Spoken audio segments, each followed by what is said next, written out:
আমরা ধরেন এই কৃষিকাজ শিখছি পর্যন্ত আমাদের মুরব্বীরা এগুলা করিয়েছে। এখন আমরাও এগুলা করি। যেমন এই বর্ষাকালে আমরা বেগুন লাগাই। যেমন আমাদের 2 লাখ টাকা করে, 2 লাখ 2.5 লাখ টাকার বেগুন বেচা শেষ।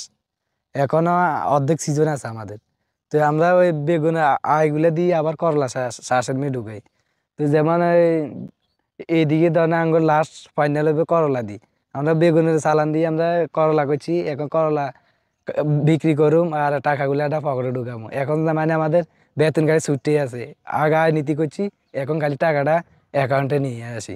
তো যেমন আমরা লোন লইছি চাষ করি পেলাই, যেমন এই ধান লাগাইছি, করলা করছি, বেগুন করছি, এগুলো লাগাই আমরা এখানে উঠে চলি। মাসে 40-50 হাজার টাকা আমাদের থাকে, খরচ বরচ যাইও। যেমন ওই করলে আমরা যেমন বরবটি সময় লাগাইছি বর্ষাকালে, 30 হাজার টাকা বরবটি ছবি বেচছি। এখন আবার লাগাইছি, এগুলা যা আসবে তা আসবে। আর তো এখন বাজার গুলা না সবসময় ভালো হবো, তাহলে আমাদের জন্য হয়েছে হিরোনের ব্যবসার মতন। তো এটা মানুষের 5 লাখ 10 লাখ টাকা খরচ করে বিদেশ যায়, আমরা হুদা খামা কাজা। যখন 1-2 লাখ টাকা দিয়ে উনি হুঁজি দিব যে এই শ্বাসগুলোর ভিতরে, উনি ধর না বিদেশের টাকা দেশে টাকা রুজি করতে পারবো, তাহলে আর বিদেশ যাওয়া লাগে না। যেমন মাছের চাষ করা যায়, যেমন জমিনে ধান করা যায়, করলা করা যায়। বছরে আমাদের থেকে 2 কানি জন 1 লাখ টাকা নেয় জমিন ভাড়া, এরকম আর কি।